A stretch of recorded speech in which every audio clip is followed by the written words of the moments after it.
ਮਹੱਲਾ ਪਹਿਲਾ ਘਰ ਚੌਥੇ ਰਾਗੀ ਸਿੰਘਾਂ ਨੂੰ ਹਦਾਇਤ ਹੈ ਇਸ ਨੂੰ ਭਾਈ ਚੌਥੇ ਘਰ ਦੇ ਅੰਦਰ ਗਾਉਣਾ ਹੈ। ਸੋਈ ਪਾਉਂਦਾ ਜਿਨ ਜਗ ਮਾਣਿਆ ਹਰਿਆ ਕੀਆ ਸੰਸਾਰੋ। ਸੋਈ ਪੌਦਾ ਦਾ ਅਰਥ ਹੈ ਮਾਲਕ, ਪੌਦਾ ਮਾਲਕ ਨੂੰ ਕਹਿੰਦੇ ਆ। ਜਿਹੜਾ ਸ੍ਰਿਸ਼ਟੀ ਦਾ ਕਰਤਾ ਉਹ ਰੱਬ ਵਾਹਿਗੁਰੂ ਬੰਦਾ ਜਿਨ ਜਗ ਪਾਉਂਦਿਆ, ਜਿਹਨੇ ਜਗ ਨੂੰ ਸਿਰਜਿਆ। ਹਰਿਆ ਕੀਆ ਸੰਸਾਰ, ਜਿਹੜਾ ਸੰਸਾਰ ਨੂੰ ਹਰਿਆ ਭਰਿਆ ਰੱਖਦੇ ਆ। ਬਹੁਤ ਵਾਰੀ ਸ਼ਬਦ ਪੜ੍ਹੇ ਵੀ ਹਰ ਕਾ ਨਾਮ ਧਿਆਈ ਕਹਿ ਉਹ ਹਰਿਆ ਭਾਈ। ਆਪਾਂ ਵੇਖੋ ਕੋਈ ਬਾਗ ਲਾਉਂਦਾ ਹੈ, ਕੋਈ ਬਗੀਚਾ ਲਾਉਂਦਾ ਹੈ, ਕਿ ਉਹਨੂੰ ਹਰਿਆ ਰੱਖਣ ਲਈ ਸਾਨੂੰ ਮਿਹਨਤ ਕਰਨੀ ਚਾਹੀਦੀ। ਜੇ ਮਿਹਨਤ ਕਰਾਂਗੇ ਤਾਂ ਹਰਿਆ ਭਰਿਆ ਰਹੇਗਾ, ਨਹੀਂ ਤਾਂ ਨਹੀਂ ਰਹੇਗਾ। ਉਹਨੂੰ ਪਾਣੀ ਦੇਣਾ ਪੈਂਦਾ ਹੈ, ਉਹਨੂੰ ਕੋਈ ਰੇਹ ਸਪਰੇ ਸਮੇਂ 'ਤੇ ਦੇਣੀ ਪੈਂਦੀ ਹੈ, ਉਹਨੂੰ ਕਿਤੇ ਜਾ ਕੇ ਪਲਦਾ ਹੈ। ਅਤੇ ਜੇ ਸੰਸਾਰ ਪਲ ਰਿਹਾ ਇਹਦਾ ਮਤਲਬ ਇਹਨੂੰ ਕੋਈ ਪਾਲ ਰਿਹਾ। ਇੱਕ ਭਾਈ ਨੇ ਬੜਾ ਸੋਹਣਾ ਬਾਗ ਲਾਇਆ ਅਤੇ ਉਹਨੇ ਕਿਤੇ 10-12 ਦਿਨਾਂ ਵਾਸਤੇ ਬਾਹਰ ਜਾਣਾ ਹੈ ਕਿ ਆਪਣੇ ਬੇਟੇ ਨੂੰ ਕਹੀ ਵੀ ਬੇਟਾ ਵੀ ਬਾਗ ਦਾ ਖਿਆਲ ਰੱਖਣਾ, ਇਸ ਤਰ੍ਹਾਂ ਹੀ ਹਰਿਆ ਭਰਿਆ ਲਵੇ। ਇਹਦਾ ਮਾਂ ਠੀਕ ਹੈ, ਉਹ ਬੱਚੇ ਨੇ ਤਾਂ ਕਦੇ ਵੇਖਿਆ ਨਹੀਂ ਕਿ ਬਾਹਰ ਕੀ ਕਰਨਾ। ਹੁਣ ਤੇ ਕਮਾਲ ਹੈ ਵੀ ਮਾਂ ਪਿਓ ਕਿਸਾਨ ਨੇ ਅਤੇ ਬੱਚੇ ਨੂੰ ਬਿਲਕੁਲ ਇਸ ਬਾਰੇ ਪਤਾ ਨਹੀਂ। ਉਹ ਤਾਂ ਪ੍ਰਸਾਦਾ ਖਾਣ ਲੱਗੇ ਪੁੱਛਦੇ ਨੇ ਵੀ ਇਹ ਕਿੱਥੋਂ ਆਉਂਦਾ, ਤਿਆਰ ਕਿਵੇਂ ਹੁੰਦਾ ਹੈ। ਹੋ ਸਕਦਾ ਥਿਊਰੀ ਉਹਨਾਂ ਕੋਲ ਹੋਵੇ, ਪ੍ਰੈਕਟੀਕਲ ਨਹੀਂ ਹੈਗਾ। ਪੜ੍ਹਿਆ ਹੋਵੇ ਉਹਨਾਂ ਨੇ ਫਸਲ ਕਿਵੇਂ ਪੈਦਾ ਹੁੰਦੀ, ਬੱਚੇ ਪੜ੍ਹਦੇ ਨਹੀਂ ਨੇ, ਆਪਾਂ ਪ੍ਰੈਕਟੀਕਲ ਨਹੀਂ ਹੈ। ਉਹ ਬਾਗ ਮਾਂ ਨੇ ਕਿਵੇਂ ਪਾਲਿਆ ਸਮਝਿਆ ਸੀ ਇਹ ਗੱਲ ਦੀ ਖਬਰ ਨਹੀਂ ਕਿ ਮਾਂ ਪਰ ਬਿਲਕੁਲ ਧਿਆਨ ਰੱਖਾਂਗਾ। ਅਤੇ ਮਾਂ 10-12 ਦਿਨ ਵਾਸਤੇ ਚਲੀ ਗਈ ਕਿ ਬਾਹਰ ਨਿਕਲਦਾ ਵੀ ਮਾਂ ਨੇ ਕਿਹਾ ਕਿ ਸੰਭਾਲ ਕਰਨੀ ਹੈ। ਉਹ ਕੱਪੜਾ ਲੈਂਦਾ ਹੈ ਅਤੇ ਉਹਨਾਂ ਦੇ ਪੱਤਿਆਂ ਤੋਂ ਬਾਗ ਵਿੱਚ ਜੋ ਵੀ ਉਹਦਾ ਘਟਾ ਝਾੜਦਾ ਰਹਿੰਦਾ ਹੈ। ਉਹਦੇ ਸਿੱਧੇ ਗਰਮੀ ਹੀ ਉਹ ਬਣਾਉਣੇ ਸ਼ੁਰੂ ਹੋ ਗਏ, ਫੁੱਲ ਵੀ ਅਤੇ ਫਲ ਵੀ ਜਿਹੜੇ ਨੇ ਸੁੱਕਣੇ ਸ਼ੁਰੂ ਹੋ ਗਏ। ਜਦੋਂ ਮਾਤਾ ਜੀ ਆਏ ਉਹਨੇ ਕਿਹਾ ਬੇਟਾ ਤੇ ਉਹਨੂੰ ਕਿਹਾ ਵੀ ਖਿਆਲ ਰੱਖੀ ਬਗੀਚੇ ਦਾ ਕੀ ਹਾਲ ਬਣਾਉਂਦਾ। ਕਹਿੰਦਾ ਮਾਂ ਪੈ ਅਤੇ ਅੱਧਾ ਦਿਨ ਇਹਦੇ ਬਗੀਚੇ 'ਚ ਲਾਉਂਦਾ ਰਿਹਾ ਵੀ ਉਹ ਕਹਿੰਦੀ ਕਮਲਿਆ ਕੋਈ ਇਹਨਾਂ ਨੂੰ ਘਟਾ ਨਹੀਂ ਝਾੜਦਾ, ਇਹਨਾਂ ਦੀਆਂ ਜੜ੍ਹਾਂ ਨੂੰ ਪਾਣੀ ਦੇਣਾ ਹੈ, ਪਾਣੀ ਨਾਲ ਇਹਨਾਂ ਨੇ ਹਰਿਆ ਲੈਣਾ ਹੈ। ਅਤੇ ਸਾਨੂੰ ਵੀ ਇਹਦਾ ਮਤਲਬ ਜੇ ਅਸੀਂ ਹਰੇ ਭਰੇ ਹੈ ਅਤੇ ਸਾਨੂੰ ਕੋਈ ਸਾਂਭ ਰਿਹਾ, ਸਾਨੂੰ ਕੋਈ ਪਾਲ ਰਿਹਾ। ਰੱਬ ਨੇ ਸ੍ਰਿਸ਼ਟੀ ਨੂੰ ਪੈਦਾ ਕੀਤਾ ਹੈ ਨਾ। ਬਚਨ ਬਹੁਤ ਵਾਰੀ ਸਾਂਝੇ ਕਰਨੇ ਪੈਂਦੇ ਨੇ, ਔਰ ਗੱਲ ਵੀ ਸਪਸ਼ਟਤਾ ਹੁੰਦੀ ਹੈ ਵੀ ਆਪ ਹੀ ਨੇ ਆਪ ਸਾਜਿਓ, ਆਪ ਹੀ ਨੇ ਰਚਿਓ ਨਾਓ, ਕੋਈ ਕੁਦਰਤ ਸਾਜ ਕੇ ਘਰ ਆਸਣ ਬੈਠੋ ਚਾਹੋ। ਕੁਦਰਤ ਸਾਜ ਕੇ ਉਹ ਨਾਲ ਹੀ ਉਹਨੂੰ ਸੰਭਾਲ ਕਰਦਾ।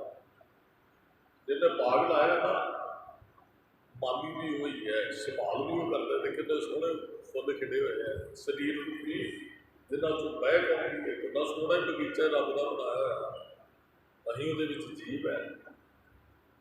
ਮਰਦ ਕਹਿੰਦੇ ਉਹ ਮੌਲਾ ਜਿਹਨੇ ਜਗ ਨੂੰ ਮੌਲਿਆ ਕੀਤੇ। ਇਹ ਹਰਿਆ ਕੀਆ ਸੰਸਾਰ ਨੂੰ, ਜਿਹੜਾ ਸੰਸਾਰ ਨੂੰ ਹਰਿਆ ਭਰਿਆ ਰੱਖ ਰਿਹਾ, ਭਾਵੇਂ ਕਿ ਸੰਸਾਰ ਜਿੱਦਾਂ ਰਹਿ ਰਿਹਾ ਜਿਹਦੇ ਕਰਕੇ ਜਿਹਨੇ ਸ੍ਰਿਸ਼ਟੀ ਨੂੰ ਪੈਦਾ ਕੀਤਾ ਉਹ ਵੀ ਸਾਰਿਆਂ ਦੀ ਸੰਭਾਲ ਕਰ ਰਿਹਾ ਹੈ।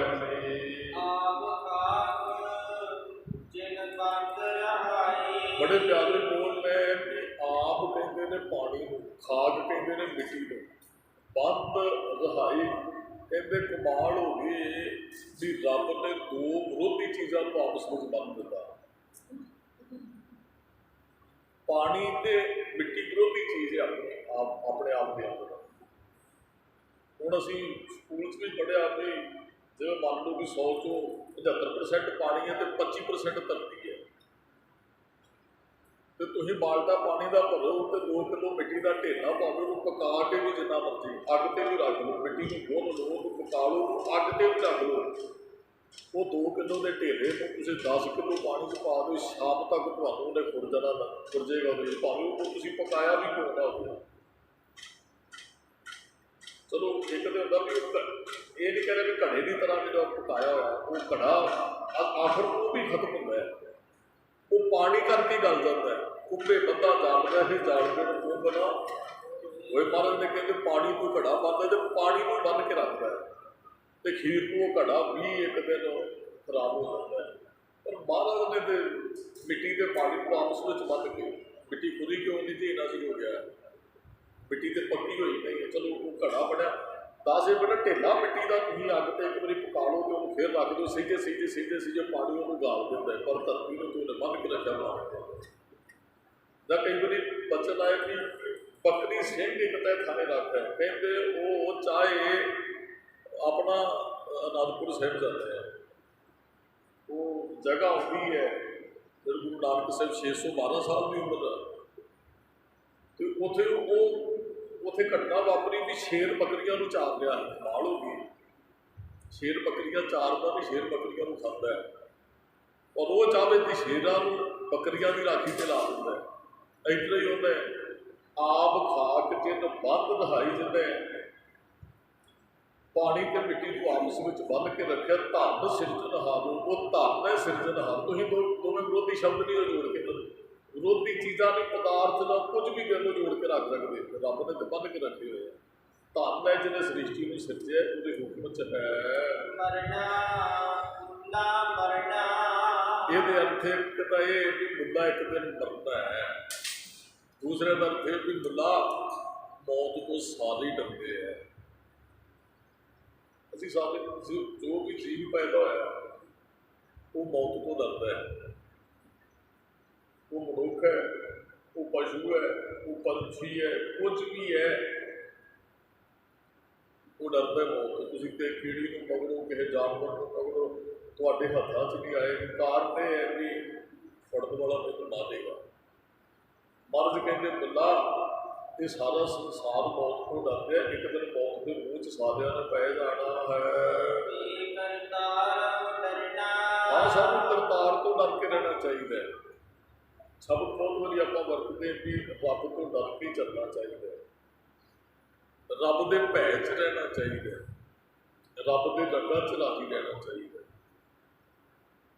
ਆਪੇ ਹਾਜ਼ਿਕ ਰੰਗ ਹੈ, ਆਪੇ ਬਹੁ ਰੰਗੀ ਜੋਤ ਇਸ ਭਾਵੈ ਨਾਨਕਾ ਸਾਰੀ ਗੱਲ ਚੰਗੀ। ਉਹਦੇ ਹੁਕਮ 'ਚ ਚੱਲਣਾ ਚਾਹੀਦਾ, ਰੱਬ ਦੇ ਭੈ 'ਚ ਉਹਦੀ ਰਜ਼ਾ ਚਾਹਣਾ। ਡਰਨ ਦਾ ਅਰਥ ਰਜ਼ਾ ਚਾਹਣਾ ਹੀ ਹੈ। ਕੋਈ ਕੁਝ ਗਲਤ ਕੀਤਾ, ਆਪਾਂ ਮਾਂ ਪਿਓ ਦੀ ਆਗਿਆ ਤੋਂ ਬਗੈਰ ਉਲਟ ਜੇ ਕਰਦੇ, ਉਹ ਗਲਤ ਹੈ। ਜਿਹੜਾ ਕੰਮ ਅਸੀਂ ਕਿਸੇ ਤੋਂ ਛੁਪਾ ਕੇ ਕਰਦੇ, ਉਹ ਕੰਮ ਸਹੀ ਨਹੀਂ ਹੈ। ਜਿਹੜਾ ਕੰਮ ਅਸੀਂ ਕਿਸੇ ਤੋਂ ਸਾਨੂੰ ਕੰਮ ਛੁਪਾਉਣਾ ਪੈਂਦਾ, ਇਹਦਾ ਮਤਲਬ ਉਹ ਕੰਮ ਸਹੀ ਨਹੀਂ ਹੈ। ਤੇ ਸਾਨੂੰ ਰੱਬ ਦੀ ਰਜ਼ਾ 'ਚ ਰਹਿਣਾ ਚਾਹੀਦਾ, ਉਹਦੇ ਰੰਗਾਂ 'ਚ ਰਾਜ਼ੀ ਰਹਿਣਾ ਚਾਹੀਦਾ, ਉਹਦੇ ਤੋਂ ਡਰ ਕੇ ਰਹਿਣਾ ਚਾਹੀਦਾ ਹੈ।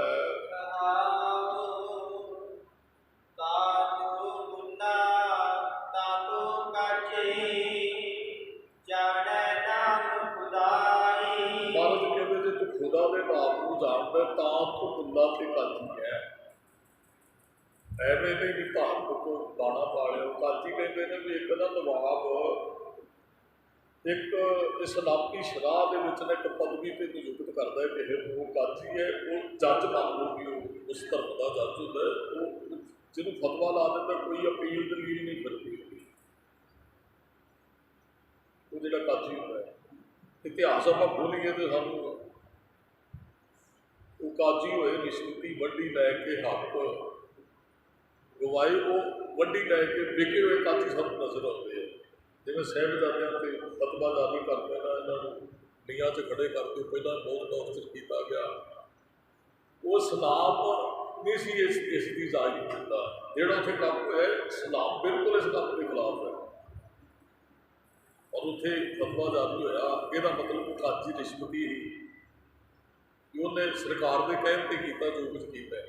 ਜਾਂ ਗੁਰੂ ਤੇਗ ਬਹਾਦਰ ਸਾਹਿਬ ਮਹਾਰਾਜ ਨੂੰ ਕਾਜੀ ਫਤਵਾ ਬਣਦਾ ਵੀ ਇਹਦਾ ਸਿਰ ਧੜ ਨਾਲੋਂ ਅਲੱਗ ਕਰ ਦਿਓ ਸੀਸ, ਬਣਦਾ ਨਹੀਂ। ਸਤਿਗੁਰਾਂ ਦਾ ਕਸੂਰ ਹੀ ਕੋਈ ਨਹੀਂ, ਨਾ ਹੀ ਕੋਈ ਨਹੀਂ। ਮਹਾਰਾਜ ਨੇ ਕੀਤਾ ਕਿ ਗੁਰੂ ਤੇਗ ਬਹਾਦਰ ਸਾਹਿਬ ਨੇ ਵੀ ਮਹਾਰਾਜ ਦਾ ਸੀਸ ਹੀ ਧੜ ਨਾਲੋਂ ਅਲੱਗ ਕਰਨ ਦਾ ਜਿਹੜਾ ਇਹਦਾ ਮਤਲਬ ਕਾਜੀ ਰਿਸ਼ਵਤੀ ਸਨ।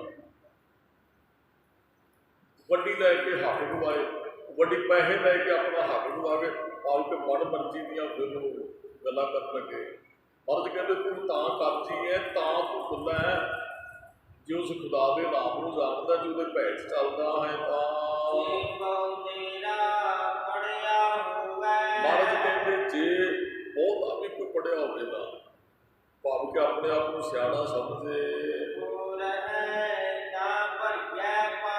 महाराज कहते किसी ने भी इतने रहना भावे मूर्ख है भावे सियाणा ना को मूर्ख ना को सियाणा सब किस वरते तेरा पाना ये उसकी रजा है किसी ने सियाणा बनाया किसी ने मूर्ख बनाया है ये भी साढ़े बस की गल नहीं है किसी को चंगा तो किसी को माड़ा तो महाराज ने इतने वचन कहे भी वो परमात्मा ने जिधर पाई भट्ठी ना एक पाई वह घड़ी भी कहते हैं चलो एक मटकी तुम गिन लो वो ना सिज सिज कुछ ना वो चीज़ पैंती रहती है तो जो पैंती रहती तो भर जाती है एक दिन जो भर जाती फिर डुब जाती है पानी च कोई भी चीज़ है पहला तैरती है और जो बेड़ी है वो तैरती वो पानी भर जो डुब जाती है इस तरह जीवन रूपी बेड़ी डुब जानी एक दिन साड़ी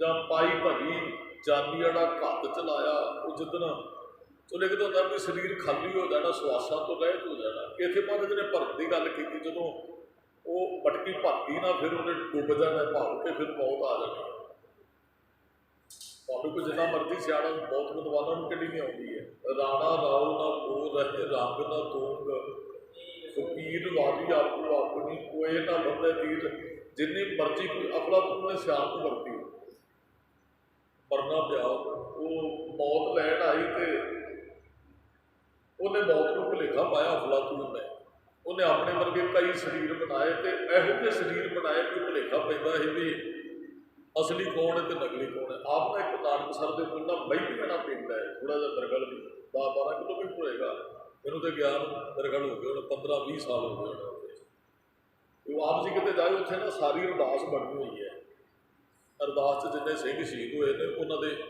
बुत बने हुए हैं तो उस तरह ही चरखड़ियां से चढ़द्या के सारे कोई असली बंदा खड़ा हो ना तो तू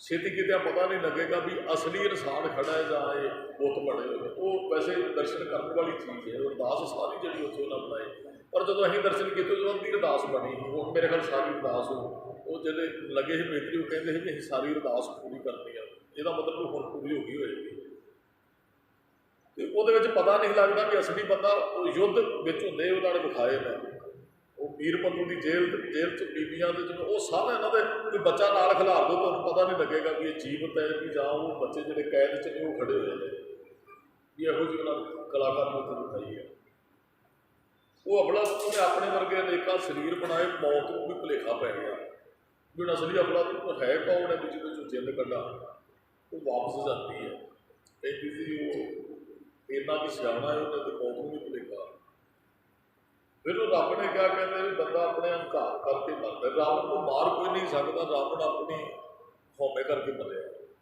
ताकतवर बहुत है सियाना बहुत है बहुत लोग उन्होंने पूजते अज भी पूजते उदों भी पूजते हैं मानते हैं 1 लाख पुलिस 1.25 लाख नाती तेज रावण करती है ना बाकी वो सारा कुछ अपने सिर चुक मिलता है पर उन्होंने हंकार हरनाक्ष को हंकार ने मारिया रब मौत को इजराइल फरिश्ते को कहता भी हुण तू जाई तो हुण तू पहला तो करनी है तारीफ उन्होंने बुतों की जिहो जे उन्हें अपने वर्गे बनाए ने फिर एक बुत से जाके तू कहना भी ये ठीक नहीं बनया बनाने वाला पता नहीं क्या उन्हें पहला तारीफ की वो बुतों च मुड़िया सुनता रहा तारीफ जो उन्हें निंदा करनी शुरू कर दी भी आह नहीं सही बनया दूसरे वो सामने आ गया कहता दस ये गलत की है ये दूसरे वर्गा तो है उन्हें गुलामे तो पकड़िया मौत ने कहने लगी बस आही तो गलत सी भी तू भुलेखा पा रहा इतने महाराज आही कहते जे बहुत तेरा पढ़िया हो जिन्नी मर्जी को हरनाके ने सियाणपी तो वरती ही पढ़िया ही तो है ही वो कहता रब को प्रगट करके कहता ना अंदर मरा ना बाहर ना धरती से ना आकाश से ना दिने ना रात उन्हें 12 बार मंगे इस्लाम हिंदू पीर उन्होंने ग्रंथों से लिखा 12 बार मंगे पर फिर भी उन्होंने सियाणप काम नहीं आई सहज सियाणपा लागू होने तो एक ना चल फिर तू जाना महाराज कहते तू जिन्ना मर्जी सियाणा हो जिंदगी रूपी भाई भर जानी है तो भाई उन्होंने जाना पैना है महाराज कहते असली काजी वो है जो आप छड़ देंगे भाव के अपनी हौमे का त्याग कर देता है पिछों मैं मेरी मार लेता है जिन्हें अपने जीवन का आधार नाम बना लिया। काची वो है, काची कोई बाड़ा पाने वाली थोड़ी है। और जो मैं आप जी तुम कहो कि ये ग्रंथी सिंह है, तो जे मेरे अंदर वो गुण नहीं है तो फिर मैं ग्रंथी पदवी से भी ग्रंथी नहीं है। ग्रंथ को वाचन वाले ग्रंथी सिंह कहा जाता है, पदवी बाबा बुढ़ा जी वाली है। तो जे बाबा बुढ़ा जी वाले गुणा सहित ही नहीं उस पदवी से रहेंगे, जिस गुणा को महाराज ने ये पदवी दी ही तो फिर वो पदवी भी नहीं है। वो तो एक सिर्फ पखंड हो सकता है, या एक लिबास हो सकता है भी अं वो पाया हुआ है। वो काची नहीं है, जोड़ा जपदा नहीं है, जिन्होंने रब से विश्वास नहीं, वो तो काजी हुए रिश्वती वाली फिर गल है। जो पैसा लैके धार्मिक बंदे भी विक जाते हैं, वो विके हुए बंदे वो काची नहीं है। सोई काजी जिन आप तजया, जोड़ा मैं तेरी अंदरों त्याग देंगे, जोड़ा नाम के नाल जुड़ता, एक नाम किया आधारू नाम को अपने जीवन का आधार बना लेता है जी। वो जो परमात्मा है भी सी ओसी हुण भी है, जाए ना जसू किते जान वाला नहीं। आद सच जुगाद सच है भी सच, नानक ओसी भी सच। ये बहुत बड़ी अर्थ स्पष्ट कर चुके हैं कि रब जो सी है और रहेगा जी, वो सारी सृष्टि का करता ते सिरजनहार है। सब उन्हें सिरजे है जी, सब सृष्टि को उन्हें सिरजे है। जो कुछ बनाया रब ने, वो भावे बंदिया नहीं बनाया, बनाया रब ने ही है। मनुख कुछ बना के कहता भी ये मेरी काट है, तेरी काट नहीं है, रब ने तेन बुद्धि बख्शिश की हुई है। जो कुछ भी बनाया वो परमात्मा बना दिया है जी। इस नाम धर्म के अंदर तो 5 वक्त नमाज़ां जिहड़ियां वो गुजारते हैं। महाराज ने तो नमाज़ां भी हक सच दियां कहियां भी असली तेरी नमाज यही है। तो कला भी धार्मिक दिसना धार्मिक नहीं है पता। मान लो मैं तो कोई मैनू वेखे भी सवेरे शाम गुरुद्वारे दिसदा शरीर, ये बड़ा धर्मी होएगा। महाराज कहते नहीं, जिन्ना चिर हक सच नहीं अंदर, जिन्ना चिर जो असीं पढ़ते हैं वो जे नहीं है, तो कहीं ना कहीं मेरी वो कीता होया कर्म को जिहड़ा दिखावा वो नमाज अदा कर ही रहे ही सुल्तानपुर मसीत के अंदर। तो महाराज ने कहा ही ना काजी तेरी नमाज जी प्रवान हुई, तो ना ही नवाब की जी नमाज प्रवान हुई। कारण ये कि नमाज तो उन्होंने अदा की है, झुके तो साधा। महाराज कहते थोड़ी प्रवान नहीं है। कहते जी अं तो नमाज की प्रवान क्यों नहीं? महाराज कहते जी अंदर से जुड़िया ने शरीर झुकाने को गुरु नानक साहब नमाज पढ़ी नहीं मानता है। अपराधी डूंगा लिवे जो हंथा मिल गए, पापी बंदा तो बहुता झुकता है। तो महाराज कहते सच्चा थोड़ी हो सकता जो सिर झुका लेगा। महाराज कहते अंदरों जुड़ना ही नमाज अदा करनी है। एक घोड़ियाँ खरीद रहे, एक घोड़ी के विशेरे को सामभ रहा है। महाराज कहते नमाज कितने अदा की? 5 वक्त नमाज गुजारे, बड़े कतेब कुराना। कोई 5 वक्त की नमाज गुजारता हो कतेब तो कुराना धार्मिक ग्रंथों को पढ़ता हो, बहुत ज्ञान पढ़ के प्राप्त कर लिया हो। गोल कबर को कहते हैं जी सदई। नानक आखदा एक दिन कबर च पैना है, पक्का नवाजी बन। नवाजी का अर्थ है भी सच नाल जुड़, तेरे अंदर धर्म नजर आवे। तो जिधर जुड़ेगा रब के घर प्रवान हो जाएगा। तो शरीर एक दिन कोल बड़ी कबर च जाके पै जाना। बहुत बचने इस विषय का आप गुरु ग्रंथ साहिब के अंदरों पढ़ते हैं भी किसी ने महाराज कहते कबर च पै जाना, किसी ने चिखा ते, किसी ने किसी तरीके एक दजे, एक डब्बीए, एक ना कुत्ते खाए, एक पानी को सटिए, एक पी फिर हसन पाए। महाराज इतने कहते हैं भी गोल वो बाबा फरीद का शब्द बहुत बारी पढ़िया, जिमी पूछे असमान फरीदा खेवट के न गए, जागन गोरा नाड़ वो लाभे जीस है। ये जो शरीर ने ना सड़ रहे हैं कबरों च, जी जिंद है वो लाभे सह रही है, क्योंकि शरीर च रहिंदे जिंद ने कोई चंगा कर्म नहीं किया। तो जिंद को फिर लाभा है, लाभा क्यों दिता जाता जो चंगा नहीं है, जो चंगा काम नहीं करके आता है। जो चंगा करते उन्होंने नाम दिता जाता, उत्थे वो लाभा नहीं दिता जाता। बच्चा कोई गलत करे तो माँ प्यो को लाभा है।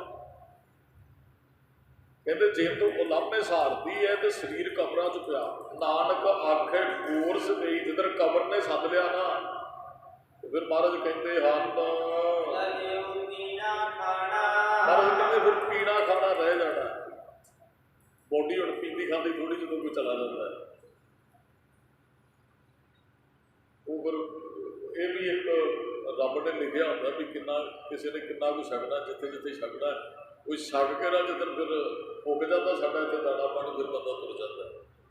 ਭਾਈ ਮਰਦਾਨਾ ਸਰੀਰ ਛੱਡਣ ਲੱਗੇ ਮਹਾਰਾਜ ਹੁਣ ਸਮਾਂ ਆ ਗਿਆ। ਮਹਾਰਾਜ ਕਹਿੰਦੇ ਇੱਕ ਡੰਗ ਦਾ ਪ੍ਰਸ਼ਾਦਾ ਜੇ ਤੁਹਾਡਾ ਬਾਕੀ ਹੈ, ਇਹਦਾ ਮਤਲਬ ਨਹੀਂ ਖਾਣੇ ਦਾ ਵੀ ਕਿਤੇ ਨਾ ਕਿਤੇ ਸੰਬੰਧ ਹੈ ਸਾਡੇ ਨਾਲ। ਕੋਈ ਕਈ ਵਾਰੀ ਬੰਦਾ ਨਾ ਰੋਟੀ ਖਾਣ ਲੱਗੇ ਸਰੀਰ ਅੱਧੀ ਕੁ ਰੋਟੀ ਖਾਧੀ ਹੁੰਦੀ ਤੇ ਅੱਧ 'ਚ ਹੀ ਸਰੀਰ ਛੱਡ ਜਾਂਦਾ। ਇਹਦਾ ਮਤਲਬ ਜਿੰਨਾ ਕੁ ਸੀ ਉਹ ਛਕ ਲੈਂਦਾ, ਨਹੀਂ ਤੇ ਉਹ ਥਾਲੇ 'ਚ ਪਿਆ ਵੀ ਰਿਹਾ। ਗਰਾਈ ਹੱਥ 'ਚ ਪਕੜੀ ਵੀ ਕਈਆਂ ਦੀ ਰਹੀ ਹੈ, ਤੁਸੀਂ ਆਪ ਨੂੰ ਤਾਂ ਪ੍ਰੈਕਟੀਕਲ ਦੇਖਿਆ ਹੋਏਗਾ। ਹੱਥ 'ਚੋਂ ਬਾਅਦ ਦੇ ਵਿੱਚੋਂ ਉਹ ਮੁਰਕੀ ਛਡਾਈ ਗਈ, ਖਾਂਦਿਆਂ ਖਾਂਦਿਆਂ ਪ੍ਰਸ਼ਾਦਾ ਚਲੇ ਗਿਆ। ਮਹਾਰਾਜ ਕਹਿੰਦੇ ਵੀ ਉਹ ਦਾਣਾ ਪਾਣੀ ਉਹਨੇ ਲਿਖਿਆ ਵੀ ਜਿੱਥੇ ਹੈ ਇੱਕ ਦਿਨ ਕਬਰਾਂ 'ਚ ਪੈ ਜਾਣਾ ਤੇ ਫਿਰ ਦਾਣਾ ਪਾਣੀ ਸਾਡਾ ਮੁੱਕ ਜਾਣਾ। ਰਹਿਓ ਪੀਣਾ ਖਾਣਾ ਉਹ ਜਿਉਂਦਿਆਂ ਤੇ ਬਾਬਾ ਫਰੀਦ ਜੀ ਕਹਿੰਦੇ ਹੈ 3.5 ਮਣ ਦੇਹੋ ਦੀ ਚੱਲੇ ਪਾਣੀ ਅੰਨ ਨਾਲ ਚੱਲਦਾ, ਪਰ ਜਦੋਂ ਬੰਦਾ ਚਲਾ ਜਾਂਦਾ ਫਿਰ ਤਾਂ ਜਲ ਲੇਪ ਖੁਦਾਈਆਂ ਦਾ ਭੋਜਨ ਪ੍ਰਕਾਰੂਗਾ। ਕਮਾਲ ਦੀ ਗੱਲ ਹੈ। ਚਲੋ ਕੋਈ ਬੰਦਾ ਚਲਾ ਗਿਆ, ਮੰਨ ਲਓ ਹੁਣ ਤੇ 5-7 ਦਿਨ ਵੀ ਰੱਖ ਲੈਂਦੇ ਵੀ ਬੱਚਾ ਬਾਹਰ ਗਿਆ ਜੀ, ਉਹ ਆਏਗਾ ਫਿਰ ਸੰਸਕਾਰ ਕਰਨਾ, 10 ਦਿਨ ਵੀ 20 ਦਿਨ ਵੀ ਕੱਢ ਜਾਂਦੇ ਆ ਤੇ 20 ਦਿਨ ਉਹਨੂੰ ਲੋੜ ਨਹੀਂ ਪਈ ਬੋਡੀ ਨੂੰ, ਨਾ ਹੀ ਕੁਝ ਖਵਾਉਂਦਾ ਜਦੋਂ ਕੀਤਾ। ਸਾਨੂੰ ਪਤਾ ਹੀ ਕਿ ਇਹਨੇ ਖਾਣਾ ਕੋਈ ਨਹੀਂ ਹੈ ਤੇ ਮਾਫ ਕਰਨਾ ਉਹਦਾ ਸੰਸਕਾਰ ਕਰਨ ਤੋਂ ਬਾਅਦ ਲੋਕ ਸ਼ਰਾਧ ਕਰਾਉਂਦੇ ਫਿਰਦੇ ਆ। ਕਮਾਲ ਹੋ ਗਈ। ਜਿਹੜਾ ਮਰਨ ਤੋਂ ਬਾਅਦ ਨਹੀਂ ਖਾ ਸਕਦਾ ਉਹ ਸੜਨ ਤੋਂ ਬਾਅਦ ਕਿਵੇਂ ਖਾਏਗਾ ਵੀ? ਫਿਰ ਤਾਂ ਸ਼ਰਾਧ ਦਾ ਮਤਲਬ ਵੀ ਕੋਈ ਨਹੀਂ ਰਹਿ ਜਾਂਦਾ। ਜਦੋਂ ਕੋਈ ਚਲਾ ਹੀ ਗਿਆ ਫਿਰ ਉਹਨੇ ਮੰਗਦਾ ਸਾਡੇ ਕੋਲ ਵੀ ਭਾਵੇਂ 20 ਦਿਨ ਉਹਨੂੰ ਘਰੇ ਰੱਖ ਛੱਡੋ ਬਰਫ ਲਾ ਕੇ, ਉਹ ਮੰਗੇਗਾ ਕੁਝ ਨਹੀਂ। ਪਰ ਸੜੇ ਤੋਂ ਬਾਅਦ ਫਿਰ 1000 ਬੰਦਾ ਜਾ ਕੇ ਸ਼ਮਸ਼ਾਨ ਘਾਟ 'ਚ ਸੰਸਕਾਰ ਕਰਕੇ ਆਇਆ, ਕੱਪੜੇ ਉਹਦੇ ਫਿਰ ਚੁੱਕੀ ਫਿਰਦੇ ਆ। ਕੋਈ ਪੁੱਛੇ ਕਹੇ ਉਹ ਮੂਰਖ ਹੈ ਜਿਹਦਾ ਸੰਸਕਾਰ ਕੀਤੇ ਉਹਦੇ ਕੱਪੜੇ ਕਾਹਦੇ ਚੁੱਕੀ ਫਿਰਦਾ ਵੀ ਤੂੰ?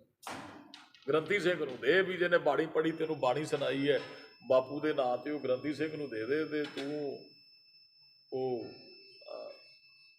ਵੀ ਜਿਹੜਾ ਚਲਾ ਜਾਂਦੇ ਉਹਦੇ ਕੱਪੜੇ। ਨਾ ਜਲ ਲੇਫ ਤਲਾਈਆਂ, ਨਾ ਤੇ ਉੱਥੇ ਕੋਈ ਪਾਣੀ ਪੀਂਦਾ ਨਾ ਲੇਫ ਤਲਾਈਆਂ। ਉਹ ਹਰਿਦੁਆਰ ਦੀ ਘਟਨਾ ਤੋਂ ਇਹੀ ਮਹਾਰਾਜ ਨੇ ਉਹ ਪਾਣੀ ਦੇ ਰਹੇ ਸਨ, ਸੂਰਜ ਨੂੰ ਝਲਟ ਰਿਹਾ। ਕਹਿੰਦੇ ਜੀ ਮਹਾਰਾਜ ਕਹਿੰਦੇ ਵੀ ਅਸੀਂ ਆਪਦੀ ਜ਼ਮੀਨ ਨੂੰ ਪਾਣੀ ਦੇ, ਕਹਿੰਦੇ ਕਿੰਨੀ ਕੁ ਦੂਰ ਮਾਰੇ? ਕਹਿੰਦੇ 2.5 ਪੌਣੇ 3 ਕੋ ਪੌਣੇ 300 ਕੋ।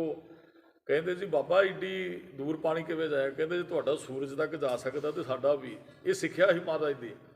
ਮਹਾਰਾਜ ਕਹਿੰਦੇ ਖਾਣ ਪੀਣ ਤੋਂ ਬੰਦਾ ਰਹਿ ਜਾਂਦਾ ਜਿੱਦਣ ਕਬਰ 'ਚ ਪੈ ਜਾਂਦਾ ਹੈ। ਸ੍ਰੀ ਰਾਗ ਮਹੱਲਾ ਪਹਿਲਾ ਘਰ ਚੌਥਾ। ਇਹ ਗੁਰੂ ਨਾਨਕ ਸਾਹਿਬ ਦਾ ਸ਼ਬਦ ਚੌਥੇ ਘਰ 'ਚ ਗਾਇਨ ਕਰਨਾ ਹੈ। ਇੱਕ ਸਵਾਨ ਦੋਏ ਸੁਆਨੀ ਨਾਲ। ਸਵਾਨ ਕੁੱਤੇ ਨੂੰ ਕਹਿੰਦੇ ਐ, ਸਵਾਨੀ ਕੁੱਤੀ ਨੂੰ ਕਹਿੰਦੇ ਐ। ਮਹਾਰਾਜ ਕਹਿੰਦੇ ਸਾਡੇ ਅੰਦਰ ਇੱਕ ਲੋਭ ਰੂਪੀ ਕੁੱਤਾ ਹੈ ਤੇ ਆਸਾ ਤੇ ਤ੍ਰਿਸ਼ਨਾ 2 ਕੁੱਤੀਆਂ ਨੇ ਸਾਡੇ ਅੰਦਰ। ਚਲੋ ਇਹ ਸ਼ਬਦ ਦਾ ਇੱਕ ਇਤਿਹਾਸਕ ਪੱਖ ਵੀ ਹੈ ਵੀ ਗੁਰੂ ਨਾਨਕ ਸਾਹਿਬ ਨੇ ਨਾ ਅੱਗੇ ਸ਼ਬਦ ਆਉਣਾ ਧਾਨਕ ਰੂਪ ਰਹਾ ਕਰਤਾਰ, ਪੰਕਤੀ ਆਉਣੀ ਇਸੇ ਸ਼ਬਦ 'ਚ ਵੀ ਮਹਾਰਾਜ ਨੇ ਧਾਨਕ ਰੂਪ ਧਾਰਨ ਕੀਤਾ। ਉਹਨਾਂ ਨੇ ਕੁੱਤਾ ਕੁੱਤੀਆਂ ਨੂੰ ਰੱਸੇ ਪਾ ਕੇ ਪਿੱਛੇ।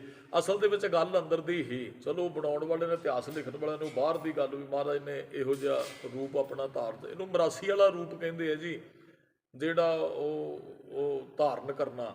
ਪਰ ਇੱਥੇ ਅੰਦਰ ਦੀ ਗੱਲ ਹੈ ਤੇ ਜੇ ਸਾਡੇ ਅੰਦਰ ਨੀਚਤਾ ਹੈ ਨਾ ਤੇ ਉਹ ਮਾੜਾ ਰੂਪ ਹੀ ਹੈ ਸਾਡਾ। ਜੇ ਤੁਹਾਡੇ ਅੰਦਰ ਸੁਚਮਤਾ ਚੰਗੇ ਗੁਣ ਨੇ ਤੇ ਉਹ ਤੁਹਾਡਾ ਦੇਵਤਿਆਂ ਵਾਲਾ ਰੂਪ ਹੈ। ਇੱਕ ਹੁੰਦਾ ਨੀਚ ਰੂਪ, ਕਰਮ ਨੀਚ ਨੇ। ਤੁਹਾਨੂੰ ਭੈੜਾ ਬੰਦਾ ਚੰਗਾ ਨਹੀਂ ਲੱਗੇਗਾ। ਮੰਨ ਲਓ ਕੋਈ ਬੰਦਾ ਗਲਤ ਕੰਮ ਕਰਕੇ ਪੁਲਿਸ ਦੇ ਹੱਥਾਂ 'ਚ ਤੁਰਿਆ ਜਾਂਦਾ ਹੈ, ਤੁਹਾਨੂੰ ਉਹ ਬੰਦਾ ਬਹੁਤ ਮਾੜਾ ਲੱਗੇਗਾ ਕਿਉਂਕਿ ਉਹਨੇ ਕ੍ਰਾਈਮ ਕੀਤਾ ਹੋਇਆ ਹੈ, ਕਰਮ ਚੰਗਾ ਨਹੀਂ ਹੈ।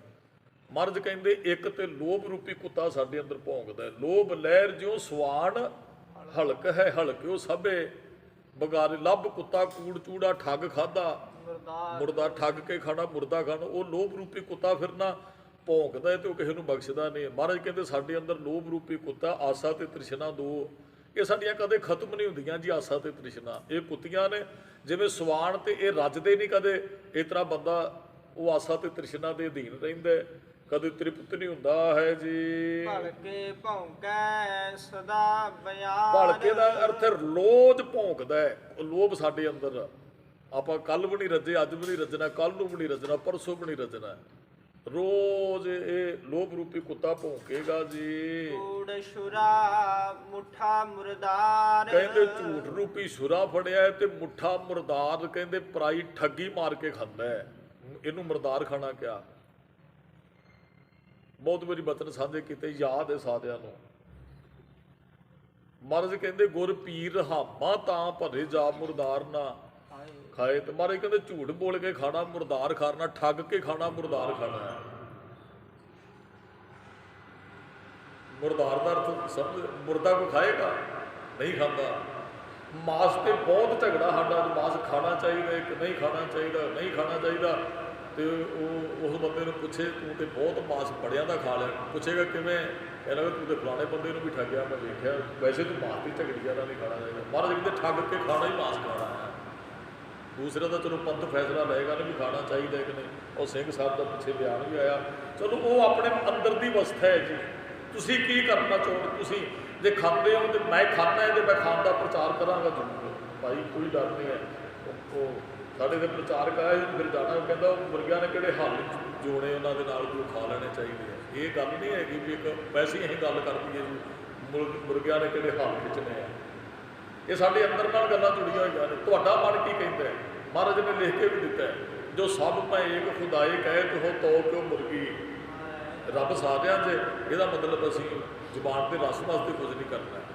ਇਹਦਾ ਮਤਲਬ ਫਿਰ ਰੱਬ ਤੋਂ ਹੀ ਛੁਰੀ ਚਲਾਉਣੀ, ਕਿਸੇ ਦੀ ਹੱਤਿਆ ਕਰਨੀ ਤੇ ਫਿਰ ਰੱਬ ਤੋਂ ਹੀ ਛੁਰੀ ਚਲਾਉਣੀ, ਕਿਉਂਕਿ ਹਰੇਕ ਦੇ ਅੰਦਰ ਰੱਬ ਵਸਿਆ ਹੋਇਆ। ਮਹਾਰਾਜ ਕਹਿੰਦੇ ਵੀ ਝੂਠ ਦੇ ਨਾਲ ਮੈਂ ਕਿਸੇ ਨੂੰ ਠੱਗ ਕੇ ਮੁਰਦਾ ਖਾਂਦਾ ਹਾਂ। ਉਹ ਧਾਰਨਕ ਜਿਹੜਾ ਰੂਪ ਹੈ ਉਹ ਮੈਂ ਧਾਰਨ ਜਿਹੜਾ ਕੀਤਾ, ਇਹ ਆਪਣੇ ਅੰਦਰ ਦੀ ਗੱਲ ਇੱਕ ਰੱਬ ਤੇ ਗੁਰੂ ਨੂੰ ਕਹੀ ਜਾ ਰਹੀ ਹੈ ਜੀ। ਮੈਂ ਠੀਕ ਨਹੀਂ ਹੈ, ਅਸਲ ਵਿੱਚ ਸ਼ਬਦ ਦਾ ਭਾਵ ਇਹ ਹੀ ਹੈ, ਮੇਰੇ ਅੰਦਰ ਲੋਭ ਹੈ ਜੀ, ਮੇਰੇ ਅੰਦਰ ਆਸਾ ਤ੍ਰਿਸ਼ਨਾ ਹੈ ਜੀ, ਰੋਜ਼ ਲੋਭ ਦਾ ਕੁੱਤਾ ਭੌਂਕਦਾ ਜੀ, ਮੈਂ ਝੂਠ ਬੋਲਦਾ ਜੇ, ਮਹਾਰਾਜ ਮੈਂ ਠੱਗ ਕੇ ਵੀ ਖਾਂਦਾ ਹੈ। ਇਹ ਮੇਰਾ ਰੂਪ ਹੈ ਅਸਲੀ, ਜਿਹੜਾ ਧਾਰਨਕ ਰੂਪ ਆਪ ਇਹੋ ਜਿਹਾ ਹੈ। ਵੈਸੇ ਤੇ ਬੰਦਾ ਵੇਖਣ ਨੂੰ ਬੜਾ ਚੰਗਾ ਲੱਗਦਾ ਹੈ, ਅੰਦਰ ਦੀ ਨੀਚਤਾ ਵੀ ਨਾ ਪ੍ਰਗਟ ਹੁੰਦੀ। ਇਹ ਆਪਣੇ ਆਪ ਦੀ ਬੇਨਤੀ ਹੈ ਗੁਰੂ ਗ੍ਰੰਥ ਸਾਹਿਬ ਦੇ ਅੱਗੇ, ਮਹਾਰਾਜ ਮੇਰੇ ਚ ਇਹੋ ਜਿਹੇ ਔਗਣ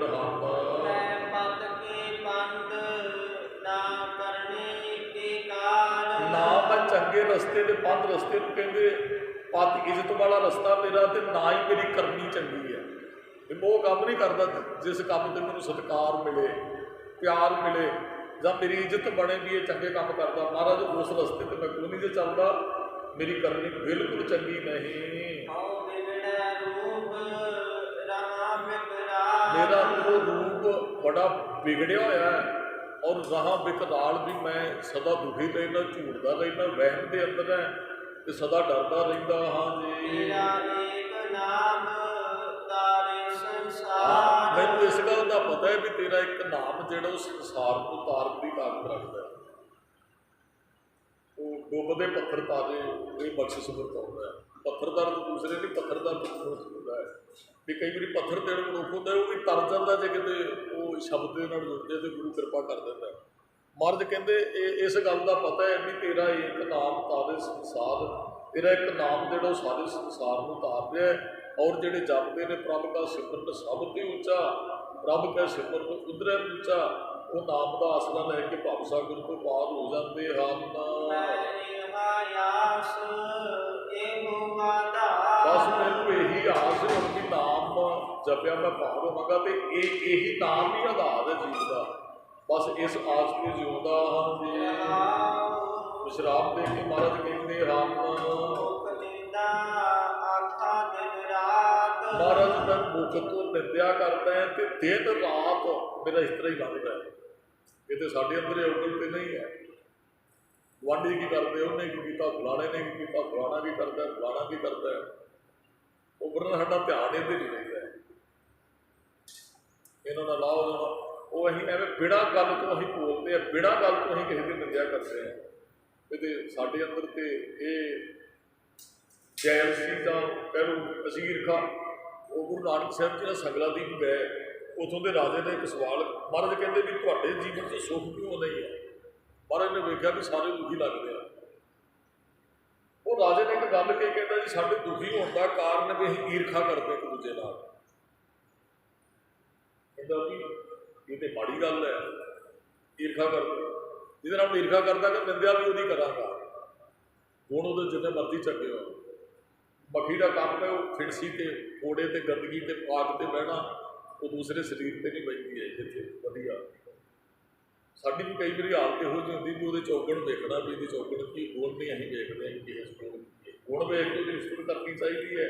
ਤੇ ਮਹਾਰਾਜ ਨੇ ਕਿਹਾ ਨਿੰਦਾ ਤੇ ਕਿਸੇ ਦੀ ਨਹੀਂ ਨਾ ਕਰਨੀ, ਨਿੰਦਾ ਭਲੀ ਕਿਸੇ ਕੀ ਨਾ ਹੀ ਮਨ ਦੁੱਖ ਭੁਗਤ ਬਿਨਾਂ ਤੋਂ ਮੂਰਖ ਤੇ ਭੁਗਤ ਅਗਿਆਨੀ ਨੇ ਜਿਹੜੇ ਨਿੰਦਿਆ ਕਰਦੇ ਆ। ਮਹਾਰਾਜ ਕਹਿੰਦੇ ਅੰਮ੍ਰਿਤ ਵੇਲੇ ਨਾਮ ਜਪਿਆ ਕਰੋ, ਇਹ ਔਗਣ ਤੁਹਾਡੇ ਚੋਂ ਦੂਰ ਹੋਏਗਾ। ਉਹ ਕਹਿੰਦੇ ਜੀ ਔਗਣ ਕਿਵੇਂ ਦੂਰ ਹੋਏਗਾ? ਮਹਾਰਾਜ ਚਲੋ ਹੋਰ ਤੇ ਮਹਾਰਾਜ ਕਹਿੰਦੇ ਸਾਰੇ ਔਗਣ ਹੀ ਦੂਰ ਹੋਣਗੇ। ਕਹਿੰਦੇ ਜੀ ਸਾਰੇ ਦੀ ਰਾਜਾ ਕਹਿੰਦਾ ਜੀ ਗੱਲ ਛੱਡੋ, ਮਹਾਰਾਜ ਜੀ ਈਰਖਾ ਨਾ ਸਾਡੇ ਅੰਦਰ ਰਵੇ, ਇਹ ਪ੍ਰੈਕਟੀਕਲ ਅੱਜ ਸਮਝਾਓ। ਮਹਾਰਾਜ ਕਹਿੰਦੇ ਆ ਚਲੋ ਫਿਰ ਵੀ ਈਰਖਾ ਕਾਹਦੀ ਹੈ? ਕਹਿੰਦੇ ਵੀ ਈਰਖਾ ਤਾਂ ਇਹ ਹੀ ਹੈ ਵੀ ਹੁਣ ਗੁਆਂਢੀ ਗੱਡੀ ਕਿਉਂ ਲਾਇਆ, ਮਕਾਨ ਦੀ ਨਹੀਂ ਇਹਨਾਂ ਨੇ ਕਿਵੇਂ ਰੱਖ ਲਈ ਹੈ, ਦੂਸਰਾ ਤੀਸਰਾ। ਮਹਾਰਾਜ ਕਹਿੰਦਾ ਤੁਸੀਂ ਇੱਕ ਕੰਮ ਕਰੋ ਵੀ ਤੁਸੀਂ ਨਾ ਇੱਕ ਆਪਣੇ ਅੰਦਰ ਇਹ ਚਲੋ ਗਿਆਨ ਕਹਿ ਲਓ, ਇਹਨੂੰ ਸਿਆਣਪ ਕਹਿ ਲਓ, ਇੱਕ ਸੋਝੀ, ਇੱਕ ਤੁਸੀਂ ਇਹ ਗੱਲ ਨੂੰ ਮੰਨਣਾ ਵੀ ਰੱਬ ਨੇ ਜੋ ਜਿਹਨੂੰ ਦਿੱਤਾ ਹੈ ਰੱਬ ਨੇ ਦਿੱਤਾ ਹੈ। ਵਿਦੇਸ਼ਾਂ 'ਚ ਨਾ ਗੁਆਂਢੀ ਦੂਸਰੀ ਗੱਡੀ ਲੈ ਆਵੇ ਨਾ, ਤੇ ਬੱਚੇ ਜ਼ਿਆਦਾ ਮਿਹਨਤ ਕਰਦੇ, ਕਹਿੰਦੇ ਵੀ ਆਪਾਂ ਵੀ ਦੂਸਰੀ ਗੱਡੀ ਕਿਉਂ ਨਹੀਂ ਪਾਈ ਇਹਨਾਂ ਨੇ। ਤੇ ਸਾਡੇ ਪਤਾ ਇੱਥੇ ਕੀ ਕਰਦੇ ਆ, ਸਾਡੇ ਕਰਦੇ ਵੀ ਉਹ ਦੂਸਰੀ ਗੱਡੀ ਲੈ ਆਏ ਤੇ ਗੁਆਂਢੀ, ਤੇ ਫਿਰ ਸਿਆਣੇ ਕੋਲ ਜਾਂਦੇ ਨੇ ਕਿਸੇ ਬਾਬੇ ਕੋਲ, ਕਹਿੰਦੇ ਜੀ ਉਹ ਇੱਕ ਗੱਡੀ ਦਾ ਉਹਨਾਂ ਦਾ ਐਕਸੀਡੈਂਟ ਹੋ ਜਾਏ, ਸਾਡੇ ਕੋਲ ਵੀ ਇੱਕ, ਉਹਨਾਂ ਕੋਲ ਵੀ ਇੱਕ ਰਹਿਣੀ ਚਾਹੀਦੀ ਹੈ। ਸਾਡੀ ਹਾਲਤ ਇਹੋ ਜਿਹੀ ਹੈ ਕਿ ਇੱਕ ਦਾ ਉਹਦਾ ਐਕਸੀਡੈਂਟ ਗੁਆਂਢੀਆਂ ਦਾ ਕਰਾਉਣਾ, ਮੈਂ ਮਿਹਨਤ ਕਰਕੇ ਦੋ ਨਹੀਂ ਲਿਆਉਣੀਆਂ, ਇਸ ਪਾਸੇ ਨਹੀਂ ਧਿਆਨ ਦੇਣਾ। ਵਿਦੇਸ਼ਾਂ 'ਚ ਹੈ ਵੀ ਇਹਨੇ ਘਰ ਖਰੀਦ ਲਿਆ ਬੱਚੇ ਨੇ, ਹੁਣ ਮੈਂ ਵੀ ਮਿਹਨਤ ਕਰਨੀ, ਮੈਂ ਵੀ ਆਪਣਾ ਘਰ ਖਰੀਦਣਾ। ਇਹਨਾਂ ਨੇ ਗੱਡੀ ਲੈ ਲਈ, ਮੈਂ ਵੀ ਮਿਹਨਤ ਕਰਨੀ, ਮੈਂ ਵੀ ਗੱਡੀ ਆਹ ਚਾਹੀਦਾ ਸਾਨੂੰ ਵੀ ਰੱਬ ਨੇ ਉਹਨਾਂ ਨੂੰ ਵੀ ਦਿੱਤੀ, ਅਰਦਾਸ ਕਰੋ ਰੱਬ ਜੀ ਅਸੀਂ ਵੀ ਮਿਹਨਤ ਕਰੀਏ, ਸਾਨੂੰ ਵੀ ਦਿਓ। ਮਹਾਰਾਜ ਕਹਿੰਦੇ ਤੁਸੀਂ ਨਾ ਇੱਕ ਗੱਲ ਮੰਨ ਲੈਣੀ ਵੀ ਮੈਨੂੰ ਜਿੱਥੇ ਰੱਖਿਆ ਰੱਬ ਨੇ ਰੱਖਿਆ, ਗੁਆਂਢੀ ਨੂੰ ਜਿੱਥੇ ਰੱਖਿਆ ਰੱਬ ਨੇ ਰੱਖਿਆ, ਮੈਂ ਵੀ ਉਹਦੀ ਰਜ਼ਾ 'ਚ ਰਹਿਣਾ, ਉਹਦੀ ਰਜ਼ਾ 'ਚ ਰਵੇ। ਉਹਨੂੰ ਕਿਸੇ ਨੇ ਦਿੱਤਾ, ਉਹਨੂੰ ਰੱਬ ਨੇ ਦਿੱਤਾ, ਉਹਨੇ ਮਿਹਨਤ ਕੀਤੀ ਹੈ। ਤੁਸੀਂ ਇਹ ਬਿਰਤੀ ਧਾਰਨ ਕਰੋਗੇ, ਤੁਹਾਡੇ ਅੰਦਰ ਈਰਖਾ ਖਤਮ ਹੋਣੀ ਨਹੀਂ ਤੇ ਕਦੇ ਵੀ ਨਹੀਂ ਹੋਣੀ। ਮੈਂ ਸਮਝਦਾ ਮੰਨ ਲਓ ਇੱਥੇ ਕੋਈ 50 ਲੱਖ ਦੀ ਗੱਡੀ ਲੈ ਕੇ ਆਉਂਦਾ, ਮੈਂ ਇੱਕ ਵਿਹਲੜ ਹੈ, ਮੇਰੇ ਕੋਲ ਕੰਮ ਕੋਈ ਨਹੀਂ, ਤੇ ਮੈਂ ਚਾਹੁੰਦਾ ਵੀ ਇਹ ਗੱਡੀ ਮੇਰੇ ਕੋਲ ਹੋਣੀ ਚਾਹੀਦੀ ਹੈ, ਮੇਰੇ ਕੋਲ ਕਿਵੇਂ ਹੋਣੀ ਚਾਹੀਦੀ ਹੈ। ਤੇ ਜੇ ਉਸ ਲਿਆਉਣ ਵਾਲੇ ਨਾਲ ਮੇਰੇ ਅੰਦਰ ਈਰਖਾ ਹੋਵੇ, ਜੈਲਸੀ ਹੋਵੇ, ਉਸ ਗੱਡੀ ਪਿੱਛੇ ਉਹਦੀ 50 ਸਾਲ ਦੀ ਮਿਹਨਤ ਵੀ ਹੈ, ਮੇਰੇ ਕੋਲ ਕੀ ਹੈ? ਮੇਰੇ ਕੋਲ ਤੇ 5 ਦਿਨ ਦੀ ਵੀ ਮਿਹਨਤ ਨਹੀਂ ਹੈ। ਜੈਲਸੀ ਉਹਦੇ ਨਾਲ ਕਰ ਰਿਹਾ ਵੀ ਜਿਹਨੇ 50 ਸਾਲ ਦੀ ਮਿਹਨਤ ਤੋਂ ਬਾਅਦ ਅੱਜ ਕਾਮਯਾਬੀ ਪ੍ਰਾਪਤ ਕੀਤੀ ਹੈ, ਤੇ ਮੈਂ ਬਿਨਾਂ ਕਿਸੇ ਗੱਲ ਤੋਂ ਬਾਅਦ ਉਹਦੇ ਬਰਾਬਰ ਖੜਨਾ ਚਾਹੁੰਦਾ। ਤੇ ਜੇ ਨਹੀਂ ਖੜਿਆ ਜਾਂਦਾ ਫਿਰ ਉਹਦਾ ਆ ਜਾਦੂ ਟੂਣਿਆਂ ਦਾ ਕਾਰਨ ਇਹ ਹੀ ਹੈ ਵੀ ਉਹਦਾ ਨੁਕਸਾਨ ਕਰ ਦਿਓ ਜੀ। ਭਲਾ ਕਰਨ ਵਾਲਾ ਵੀ ਜਾਦੂ ਟੂਣਾ ਤੁਹਾਨੂੰ ਮਿਲੇਗਾ, ਕਿਤੇ ਨੁਕਸਾਨ ਕਰਨ ਵਾਲੇ ਸਾਰੇ ਬੈਠੇ ਆ ਵੀ ਆਓ ਤੁਹਾਡਾ ਫਲਾਣੇ ਦਾ ਨੁਕਸਾਨ ਕਰ ਦਿਆਂਗੇ, ਫਲਾਣੇ ਦਾ ਕਰ ਦਿਆਂਗੇ। ਮਹਾਰਾਜ ਕਹਿੰਦੇ ਨਿੰਦਾ ਛੱਡ, ਨਿੰਦਾ ਕਿਸੇ ਦੀ ਚੰਗੀ ਨਹੀਂ ਹੈ। ਮੁੱਖ ਨਿੰਦਾ ਆਖਾਂ ਦਿਨ ਰਾਤ, ਮਹਾਰਾਜ ਮੈਂ ਤੇ ਮੁੱਖ ਤੋਂ ਦਿਨ ਰਾਤ ਹੀ ਨਿੰਦਿਆ ਕਰਦਾ ਰਹਿੰਦਾ ਜੀ। ਮੈਂ ਨੀਚ ਤੇ ਪਦ ਘਰ ਵੇਖਦਾ, ਇਹਦੇ ਅਰਥ ਮੇਰੇ ਕੋਲ ਆਪ ਜੀ ਸਮਝ ਗਏ ਹੋਗੇ। ਪਦ ਘਰ ਵੇਖਣਾ, ਕਿਸੇ ਦੀ ਇੱਜ਼ਤ ਤੇ ਤੱਕਣਾ, ਅਸਲ ਦੇ ਵਿੱਚ ਇਹਦਾ ਅਰਥ ਇਹ ਹੈ। ਮਹਾਰਾਜ ਕਹਿੰਦੇ ਆ ਗੁਰੂ ਤੇਗ ਬਹਾਦਰ ਸਾਹਿਬ ਨੇ ਮਾਨ ਰੇ ਕੌਣ ਕੋ ਮਤ ਤੈ ਲੀਨੀ ਪਦ ਦਾਰਾ ਨਿੰਦਿਆ ਰਸ ਰਚਿਓ। ਰਾਮ ਭਗਤ ਨੇ ਕਹਿੰਦੇ ਮਹਾਰਾਜ ਮੇਰੇ ਅੰਦਰ ਵੀ ਮਾੜੀ ਸੋਚ ਵੀ ਹੈ ਜੀ, ਮੈਂ ਨੀਚ ਸਨਾਤ ਹੈ ਵੀ ਨੀਚ ਭੈੜਾ ਸੋਚਦਾ ਹਾਂ ਜੀ। ਇਹ ਕਾਮ ਤੇ ਕ੍ਰੋਧ ਚੰਡਾਲ ਦਾ ਮੇਰੇ ਤਨ 'ਚ ਰਹਿੰਦੇ ਆ, ਮੈਂ ਕਾਮੀ ਵੀ ਹੈ ਕ੍ਰੋਧੀ ਵੀ ਹਾਂ ਜੀ। ਇਸ ਕਰਕੇ ਤੇ ਮੇਰਾ ਨੀਚਾ ਵਾਲਾ ਰੂਪ ਮੈਂ ਧਾਰਨ ਕੀਤਾ। ਜਿਹੜਾ ਬੰਦਾ ਪਾਪੀ ਹੋਏਗਾ ਉਹਦੇ ਚਿਹਰੇ ਤੋਂ ਉਹ ਪਾਪ ਪ੍ਰਗਟ ਹੁੰਦਾ ਕਈ ਵਾਰੀ, ਚਲੋ ਉਹ ਬਹਿਰੂਪੀਆ ਹੁੰਦਾ ਵੈਸੇ ਤੇ ਉਹ, ਪਰ ਮਹਾਰਾਜ ਕਹਿੰਦੇ ਵੀ ਉਹ ਨੀਚ ਕਰਮੋਂ ਦਾ ਰੂਪ ਹੀ ਉਹੋ ਜਿਹਾ ਬਣ ਜਾਂਦਾ ਹੈ। ਹੁਣ ਮਹਾਰਾਜ ਕਹਿੰਦੇ ਸੁਰਤ 'ਚ ਫਾਹੀ ਦੇਣੀ ਕਿਸੇ ਨੂੰ, ਤੇ ਮਲੇਕ ਵੇਸ ਜਿਹੜਾ ਮਲੂਕਾਂ ਵਾਲਾ ਦਰਵੇਸ਼ਾਂ ਵਾਲਾ ਕਮਾਲ ਹੋ ਗਈ। ਇਹ ਤੇ ਗੁਰੂ ਸਾਹਿਬ ਨੂੰ ਗੱਲ ਕਹੀ ਰਹੀ ਵੀ ਮਹਾਰਾਜ ਮੇਰਾ ਬਾਣਾ ਧਾਰਮਿਕ ਦੇ ਵੈਸੇ ਮੈਂ ਫਾਹੀ ਸੁਰਤ ਵੀ ਕਿਸੇ ਨੂੰ ਵਸਾਉਣ ਬਾਰੇ ਹੀ ਸੋਚਦਾ ਹੈ। ਇਹ ਬੰਦਾ ਖਤਮ ਹੋ ਜਾਏ, ਇਹਨੂੰ ਵੇਸ ਮੇਰਾ ਕਿਹੋ ਜਿਹਾ ਮਲੂਕਾਂ ਵਾਲਾ ਵੀ ਲੋਕ ਧਾਰਮਿਕ ਕਹਿੰਦੇ ਆ, ਨੀਚ ਮੇਰੀ ਸੋਚ ਹੈ, ਤੇ ਸੁਰਤ ਫਾਹੀ ਪਾਉਣ ਵਾਲੀ ਹੈ ਵੀ ਕਿਸੇ ਨੂੰ ਠੱਗ ਕੇ ਖਾਣਾ, ਤੇ ਬਾਣਾ ਮੇਰੇ ਤੇ ਧਾਰਮਿਕ ਹੈ ਜੀ। ਮਹਾਰਾਜ ਮੈਂ ਇੱਕ ਨੂੰ ਨਹੀਂ ਜੇ ਠੱਗਿਆ, ਮੈਂ ਸਾਰੇ ਦੇਸ਼ ਨੂੰ ਜਿਹੜਾ ਠੱਗਣ ਤੇ ਆ ਜਾਂਦਾ, ਪਹਿਲਾਂ ਆਪਣੇ ਪਰਿਵਾਰ ਨੂੰ ਠੱਗਦਾ, ਫਿਰ ਰਿਸ਼ਤੇਦਾਰਾਂ ਨੂੰ ਠੱਗਦਾ, ਹੋਰਨਾਂ ਨੂੰ ਠੱਗਦਾ, ਫਿਰ ਉਹ ਕਿਸੇ ਨੂੰ ਨਹੀਂ ਛੱਡਦਾ। ਮਹਾਰਾਜ ਮੈਂ ਝੂਠ ਬੋਲ ਕੇ ਠੱਗ ਰਿਹਾ ਸਾਰਿਆਂ ਨੂੰ ਜੀ। ਬਹੁਤਾ ਭਾਰ। ਠੱਗਣ ਵਾਲਾ ਤਾਂ ਆਪਣੇ ਆਪ ਨੂੰ ਸਿਆਣਾ ਬਣਦਾ ਹੈ, ਜਿਹੜਾ 4 ਰੁਪਈਆਂ ਦੇ ਮੰਨ ਲਓ 4 ਰੁਪਈਏ ਧੋਖੇ ਨਾਲ ਜਿਹੜੇ ਤੁਸੀਂ ਘਰੇ ਲੈ ਗਏ ਨਾ, ਉਹ ਤੁਹਾਨੂੰ ਖੁਸ਼ੀ ਇੱਕ ਵਾਰੀ ਜ਼ਰੂਰ ਦੇਣਗੇ, ਪਰ ਅਸਲ ਦੇ ਬੰਦੇ ਨੂੰ ਉਹ ਸਿਆਣਾ ਨਹੀਂ, ਉਹ ਭਾਰ ਚੁੱਕਣਾ ਆਪਣੇ ਸਿਰ ਦੇ ਉੱਪਰ। ਜਿਹੜਾ ਨਜਾਇਜ਼ ਪੈਸਾ ਸਾਡੇ ਘਰੇ ਜਾਂਦਾ, ਖੁਸ਼ੀ ਇੱਕ ਵਾਰੀ ਬੜੀ ਦਿੰਦਾ ਹੈ। ਜਦ ਤੁਸੀਂ ਮੰਨ ਲਓ ਵੀ ਬੈਂਕ 'ਚ ਗਏ ਤੇ ਤੁਸੀਂ ਪੈਸੇ ਕਢਾਏ ਤੇ ਉਹਦਾ ਭੁਲੇਖੇ ਨਾਲ ਤੁਹਾਨੂੰ ਬਾਅਦ ਬੰਦਾ ਬੜਾ ਖੁਸ਼ ਹੁੰਦਾ, ਲੈ ਜੀ ਅੱਜ ਆ ਤੁਸੀਂ ਕਹਿੰਦੇ ਉਹ ਕਿਰਾਇਆ ਹੀ ਕੰਡਕਟਰ ਮੋੜਨ ਲੱਗੇ ਨਾ, ਤੇ ਉਹ 100 ਰੁਪਈਆ ਦਿੱਤਾ ਸੀ ਤੇ 500 ਰੁਪਈਏ ਦੇ ਖੁੱਲੇ ਦੇ ਕਿਰਾਇਆ ਕੱਢ ਕੇ ਬੰਦਾ ਬੜਾ ਖੁਸ਼ ਹੁੰਦਾ ਹੈ। ਉਹਨੇ ਵਿੱਚ ਬੇਈਮਾਨ ਹੋ ਜਾਂਦਾ ਹੈ, ਉਦੋਂ ਬੜਾ ਖੁਸ਼ ਹੁੰਦਾ। ਅਸਲ ਦੇ ਵਿੱਚ ਸਿਰ ਤੇ ਭਾਰ ਚੁੱਕਣਾ ਹੁੰਦਾ ਹੈ, ਉਹ 450 ਰੁਪਈਏ ਦਾ ਹਿਸਾਬ ਕਿਤਾਬ ਸਾਨੂੰ ਦੇਣਾ ਪੈਣਾ ਜੇ ਅਸੀਂ ਬੇਈਮਾਨੀ ਨਾਲ ਆਪਣੇ ਘਰੇ ਗੁਜ਼ਾਰ ਰਹੇ ਹਾਂ। ਮਹਾਰਾਜ ਕਹਿੰਦੇ ਮੇਰੇ 'ਚ ਬੇਈਮਾਨੀ ਹੈ, ਸਾਨੂੰ ਸਮਝਾਉਂਦੇ ਮਹਾਰਾਜ ਤੇ ਰੱਬ ਰੂਪ ਨੇ। ਮਹਾਰਾਜ ਕਹਿੰਦੇ ਗੁਰੂ ਕੋਲ ਆਣ ਕੇ ਦੱਸਿਆ ਕਰੋ ਜਿਹੜੀਆਂ ਤੁਹਾਡੇ 'ਚ ਕਮੀਆਂ। ਮਹਾਰਾਜ ਨੂੰ ਮੈਂ ਨਾ ਦੁਸ਼ਟ ਹੈ, ਚੋਰ ਹੈ, ਤੇ ਮੈਂ ਸਾਰੇ ਦੇਸ਼ ਨੂੰ ਠੱਗਿਆ, 1-2 ਬੰਦਿਆਂ ਨੂੰ ਨਹੀਂ। ਧਾਰਕ ਰੂਪ ਰਹਾ ਕਰਤਾ। ਤਾਂ ਹੀ ਤੇ ਮੇਰਾ ਨੀਚਾਂ ਵਾਲਾ ਰੂਪ ਬਣਿਆ ਹੋਇਆ, ਇਹੀ ਮੈਂ ਧਾਰਨ ਕੀਤਾ ਹੈ। ਮੈਂ ਕੀਤਾ ਨਾ ਜਾਤਾ ਹਰਾਮ ਖੋਰ। ਵੇਖੋ ਬੜੇ ਪਿਆਰੇ ਬੋਲ ਨੇ ਇਹਨਾਂ। ਨਾਨਕ ਸਰੀਏ ਸਿੰਘ ਪੜ੍ਹਦੇ ਹੁੰਦੇ ਨੇ ਅਰਦਾਸ ਦੇ ਵਿੱਚ ਇਹ ਸ਼ਬਦ, ਮੈਂ ਕੀਤਾ ਨਾ ਜਾਤਾ ਹਰਾਮ ਖੋਰ। ਹਰਾਮ ਖੋਰ ਦੂਸਰਿਆਂ ਦਾ ਖੋਹ ਕੇ ਖਾਣ ਵਾਲਾ, ਤੇ ਤੇਰੇ ਕੀਤੇ ਨੂੰ ਮੈਂ ਜਾਣਦਾ ਕੋਈ ਨਹੀਂ, ਵੀ ਮੇਰੇ 'ਚ ਸੋਚ ਚੰਗੀ ਨੇ, ਨੀਚਤਾ ਹੈ। ਕਿਆ ਮੋਹ ਦੇਸਾ ਦੁਸ਼ਟ ਚੋਰ। ਮੈਂ ਦੁਸ਼ਟ ਚੋਰ ਹਾਂ, ਹੁਣ ਡਰਦਾ ਵੀ ਕਿਆ ਮੂੰਹ ਦੇਸਾਂ, ਕੀ ਮੂੰਹ ਲੈ ਕੇ ਰੱਬ ਕੋਲ ਜਾਵਾਂਗਾ, ਕੀ ਮੂੰਹ ਵਿਖਾਵਾਂਗਾ ਰੱਬ ਨੂੰ ਜਾ ਕੇ, ਕੰਮ ਤੇ ਮੈਂ ਇਹੋ ਜਿਹੇ ਕਰਦਾ ਰਿਹਾ। ਦੁਸ਼ਟ ਤੇ ਚੋਰ ਹੈ, ਕਿਆ ਮੂੰਹ ਦੇਸਾਂ, ਤੈਨੂੰ ਵੀ ਕੀ ਮੂੰਹ ਵਿਖਾਵਾਂ, ਗੁਰੂ ਸਾਹਿਬ ਨੂੰ ਕੀ ਮੂੰਹ ਵਿਖਾਵਾਂਗੇ, ਬਾਹਰੋਂ ਕੋਈ ਇਹੋ ਜਿਹਾ ਕੰਮ ਕਰਕੇ ਆਈਏ ਤਾਂ ਰੱਬ ਦੇ ਘਰੇ ਵੀ ਜਾਣਾ ਹੈ। ਤਾਂ ਮੁਖ ਚੋਟਾ ਖਾਏਗਾ ਵਾਲੀ ਫਿਰ ਉੱਥੇ ਘਟਨਾ ਵਾਪਰਨੀ ਹੈ। ਮਹਾਰਾਜ ਦੁਸ਼ਟ ਚੋਰ ਹੈ, ਕੀ ਮੂੰਹ ਵਿਖਾਵਾਂਗਾ, ਰੱਬ ਨੂੰ ਡਰ ਰਿਹਾ ਹਾਂ। ਨਾਨਕ ਨੀਚ ਕਹਿ ਵਿਚਾਰ। ਨਾਨਕ ਨੀਚ ਕਹੇ ਵਿਚਾਰ, ਅਸੀਂ ਨੀਚ ਆਪਣੇ ਅੰਦਰ ਦੀ ਵਿਚਾਰ ਤੁਹਾਡੇ ਅੱਗੇ ਪ੍ਰਗਟ ਕਰ ਰਹੇ ਹਾਂ। ਧਾਰਕ ਰੂਪ ਰਹਾ ਕਰਤਾ। ਮਹਾਰਾਜ ਮੇਰਾ ਧਾਰਕ ਰੂਪ ਜਿਹੜਾ ਨਾ ਉਹ ਭੈੜਾ ਰੂਪ ਬਣਿਆ ਹੋਇਆ ਹੈ। ਇਹ ਜਿਹੋ ਜਿਹੀ ਬੰਦੇ ਦੀ ਸੋਚ ਉਹੋ ਜਿਹਾ ਉਹਦਾ ਰੂਪ ਬਣ ਜਾਂਦਾ, ਜਿਹੋ ਜਿਹੇ ਕੰਮ ਉਹੋ ਜਿਹਾ ਨਾਮ ਦੁਨੀਆ ਰੱਖ ਲੈਂਦੀ ਹੈ। ਮੈਂ ਠੀਕ ਨਹੀਂ ਹਾਂ ਮਹਾਰਾਜ, ਤੁਸੀਂ ਕਿਰਪਾ ਕਰੋ। ਇਹਦੀਆਂ ਬੇਨਤੀਆਂ ਪ੍ਰਵਾਨ ਕਰਦੀਆਂ ਜੀ, ਭੁੱਲਾਂ ਚੁੱਕਾਂ ਦੀ ਖਿਮਾ। ਸਮੂਹ ਸੰਗਤ ਦਾ ਧੰਨਵਾਦ ਜੀ, ਇਹਨੂੰ ਸ਼ਬਦ